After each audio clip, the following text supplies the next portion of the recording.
It was the first sleepover I'd had in over a year, and I was more excited than I probably should have been for a 16-year-old. But Ryan's house was sort of legendary among our friend group. Not for anything spooky, at least not at first, but for how weirdly massive it was compared to the rest of our cookie-cutter suburban homes. His parents had inherited it from his grandfather, who'd built it back in the late 60s. And while the outside was unimpressive, the inside was a maze of additions and stairwells and strange rooms that didn't seem to connect where they should. There was something off about it, something you couldn't really explain until you spent a night there. So when Ryan invited me and two other guys, Jesse and Malik, to crash at his place one Friday in November, we all said yes instantly. We brought our sleeping bags, snacks, a stack of horror movies, and that youthful arrogance that nothing could scare us. We set up camp in the living room, but the second Ryan's parents went to bed, he looked at us with this grin and said, "Want to go down to the basement?" Now, I'd been to Ryan's a couple of times before, but I'd never actually gone into the basement. No one had, not even Jesse, who was practically Ryan's shadow. Apparently, Ryan's dad had kept it locked for as long as Ryan could remember, saying it wasn't finished or safe or some vague adult excuse like that. But now, Ryan held up a thin silver key and with a dramatic whisper said, "I swiped this from my dad's key ring." Of course we followed him. We were 16, invincible, and in the mood to push boundaries. The basement door was in the hallway near the kitchen, almost hidden between a broom closet and the laundry room. When Ryan turned the key and pulled, the door opened. The scent hit us immediately. Stale, damp like wet stone and old wood. There were stairs leading down into complete blackness, no light switch we could see. We used our phone flashlights and started descending one by one. It was colder down there, unnaturally so, not like the rest of the house. As we reached the bottom, our lights flicked over what looked like the unfinished lower half of the house. Concrete floor, stone walls, exposed pipes along the ceiling. But it was more than that. The place was huge, way bigger than it had any right to be, like a bunker almost. Jesse even said, "Dude, this is a whole other house under your house." There were no boxes, no shelves, no furniture, just wide open space and a few narrow doors at the far end that led deeper into some other rooms. I already didn't like it, but Ryan was hyped and Malik was recording a Snapchat like we were urban explorers. I stuck close to Jesse as we walked toward one of the doors. That's when we heard the first whisper. At first, I thought it was just Ryan messing with us. It sounded faint, almost hissed, like hay stretched out and breathy, like someone trying to get our attention from the shadows. But Ryan stopped too and looked around, his flashlight darting back and forth. "You hear that?" he asked, and we all nodded. "Could have been pipes," Malik said, but he didn't sound convinced. Jesse nudged open the nearest door, revealing another dark, empty room, smaller with no windows, just more bare walls and cold air that felt like it was seeping into our bones. But then we heard it again, a whisper, closer this time, like it was circling us.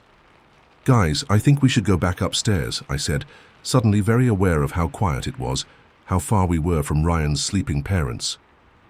"Hold up," Ryan said, pushing open another door, and this one led to a narrow hallway, concrete on all sides, running deep into the dark. We shouldn't have gone in. I don't know what pushed us forward. Curiosity, peer pressure, maybe even something else entirely, something pulling. But we walked down that hallway, flashlights jittering with our shaky hands, the air growing colder with each step. Then something moved. I saw it at the edge of my light, a figure darting across the far end of the hall. It was fast, impossibly fast, and silent. "Did you see that?" I shouted, and Ryan spun around, his face pale. Yeah, I did." "I didn't," Malik said, but he was clearly unnerved. "Let's bounce, man, this is messed up."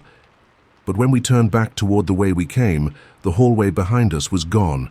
Or rather, it had changed. The open basement had disappeared, replaced by another blank wall. Ryan ran to it, shining his light all over, but there was no door, no seam, just solid concrete. "This isn't funny, dude," Jesse said, voice cracking. "I swear we came from here." We started panicking, calling out, banging on the wall, but the whispers returned. Louder now, overlapping voices, unintelligible but angry, as if our presence was an insult. That's when the lights went out. Not flickered, not dimmed, just gone, pitch black. My phone died. So did the others. No sound, no light, just breathing and darkness. Then someone screamed. I think it was Jessie, but it was swallowed instantly by the void, like the sound had nowhere to go. I grabbed blindly for someone, anyone, but there was nothing, only empty air. Then I felt breath against my ear, and a voice said, "You shouldn't be here." I don't remember if I screamed or if the terror just paralyzed me from the inside out, but the moment I felt that icy breath against my ear and heard the words, "You shouldn't be here," I knew that something in that basement wasn't human, wasn't alive, at least not in the way we understood. I froze, afraid to move, but every instinct in me screamed that I had to run, even if I couldn't see a thing. The darkness was so complete, so heavy, it felt like it had weight, like it was pressing against my skin, crawling into my lungs. I spun around blindly and started moving, one hand outstretched, praying I wouldn't crash into a wall. I shouted for Ryan, for Jessie, for Malik, but no one answered. The silence was so total, it felt like sound itself had been taken from me. Then I heard something shuffling, not footsteps, but like something dragging, something with weight, scraping along the floor behind me. My breathing quickened, and I could hear it echoing in my own head, as though the air around me wasn't real anymore, just some cold vacuum where time didn't work the way it should. Finally, my hand hit a wall, hard stone, colder than ice, and I followed it desperately, using it to guide me. That's when I saw it, or rather them, flickers in the dark, faces, pale, waxy faces, eyes wide and mouths open like they were screaming in silence, just for me. They weren't lit by anything, just hovering in the black, outlines barely there, more felt than seen. I stumbled backward, but the wall behind me was gone again, like the entire layout of the basement was shifting, breathing, changing, to keep me in. And then I heard Ryan, faint, distant, calling my name, screaming it, "Eli, Eli!" I ran toward the voice, tripping over something that felt like a step, falling hard and scraping my elbow, but I didn't stop. I kept running until I crashed into someone, and we both tumbled down. It was Jessie. "Thank God," I gasped, grabbing his arm, nearly sobbing. "Where's Ryan? Malik?" He looked at me with wide eyes, then behind me. "Don't look back," he whispered, voice trembling. "Just go." He pulled me up and we ran. This time the space felt different, like there was a direction, a way forward, and after what felt like an eternity of sprinting through twisting, narrow hallways and turning at every flicker of movement, we crashed through a metal door and found ourselves in another room. This one was different, warmer, lit, but not from any bulb or fixture, just a dim reddish glow that seemed to radiate from the walls themselves. And in the center of the room stood Ryan, alone, motionless, staring at something carved into the far wall. Jessie called his name, but Ryan didn't answer. We approached him slowly, cautiously, and when I saw his face, I stopped cold. His eyes were open, but vacant, as if he wasn't seeing anything in front of him. His mouth moved silently, lips repeating something over and over. I leaned in and heard it. "He's still down here. He never left." I turned toward the wall he was facing, and that's when I saw the carvings, names. Hundreds of them, maybe thousands, etched into the stone like they'd been clawed there over decades. One name stood out, Thomas R. Wills. "That's Ryan's grandfather," Jessie whispered. This was his house. My stomach turned as realization hit me. This wasn't just a basement. It was something much older, something built for a purpose no one alive had ever understood. Maybe a prison, maybe a tomb, or maybe something worse. Then the whispering returned, louder than before, a cacophony of voices all around us, angry, mournful, desperate. Ryan screamed suddenly, clutched his head and dropped to his knees. The glow in the room pulsed brighter, and we heard footsteps, but not normal ones, heavy, wet, slapping against the stone, coming closer. Jessie pulled me back. "We have to go. Now." I grabbed Ryan, who was limp in our arms, and together, we hauled him toward what looked like another hallway, praying it wasn't a dead end. As we moved, the walls seemed to close in, the red glow dimming behind us, and the whispers began to chant. Not in English, not in any language, But the cadence was ritualistic, rising to a crescendo that made our ears ring. Suddenly we burst through another doorway, into the main basement again, the normal one, or at least it looked normal.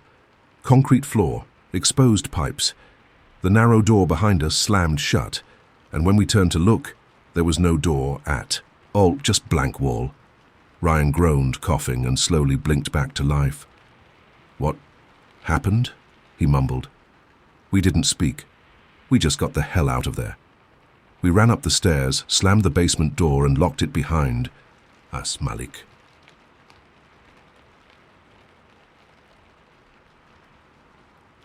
It was supposed to be just another weekend sleepover. Pizza, soda, scary movies, and video games. The kind of night you look forward to all week when you're 14 and desperate for a break from school and parents and everything else. My friend Alex had a finished basement with a huge sectional couch, a giant TV, and a mini fridge, so we always chose his place for sleepovers. That night it was me, Alex, his cousin Mateo, and our friend Jordan.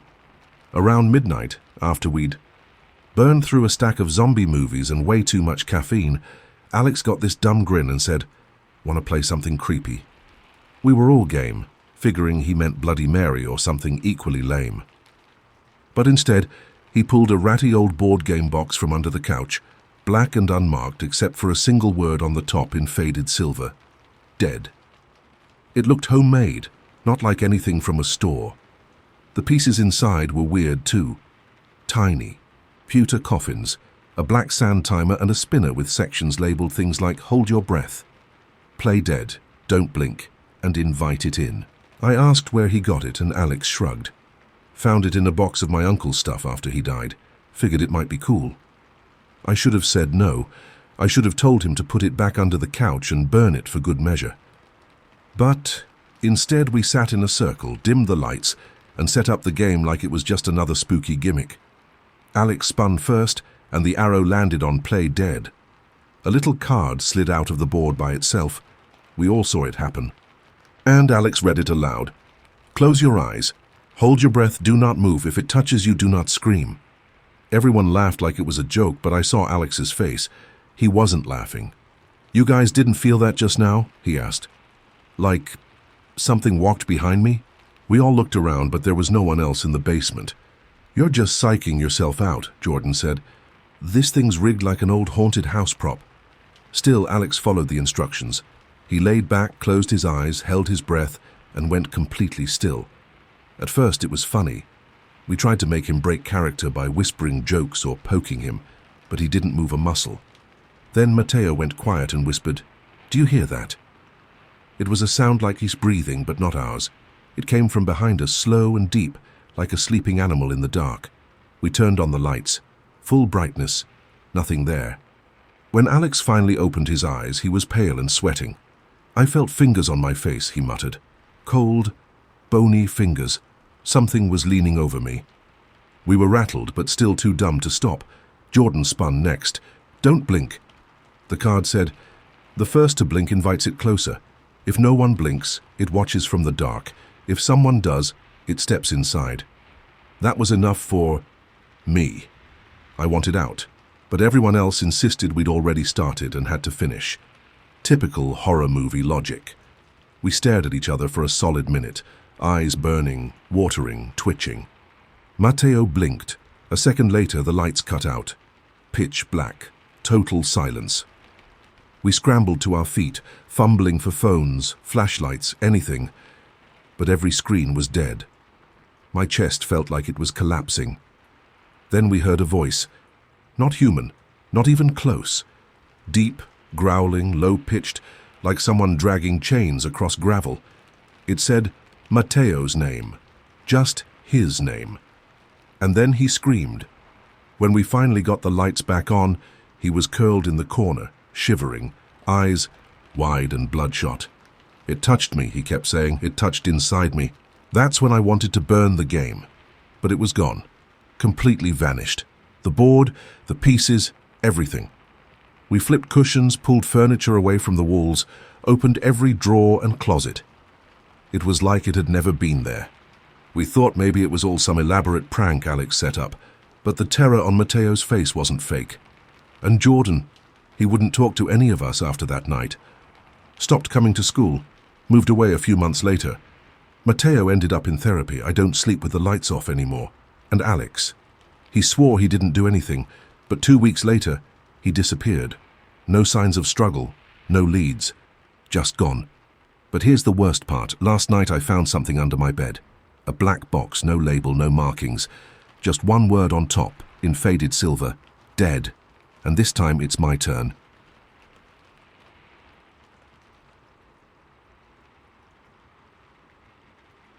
It was meant to be a quiet sleepover. Just me and my best friend Sarah. Her parents were away for the weekend and we had the house to ourselves. We stayed up late watching horror movies and eating junk food, but as midnight approached, Sarah suggested we play a game. A simple one. The silent game, where you had to sit completely still and silent for as long as possible. Whoever moved or made a sound lost. We started in the living room, lights dimmed, and soon enough, the silence became almost oppressive. I could hear my own heartbeat thumping in my ears. But then, just when I thought I had Sarah beat, I heard something. A faint tapping sound from the direction of the front door. Not the wind, not the house settling. No, this was a rhythm, like someone tapping their fingers on the glass.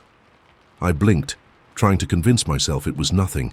But then, it came again, tap, tap, tap, and then I saw it. Through the frosted glass of the door, a shadow, long and thin, moving slowly past.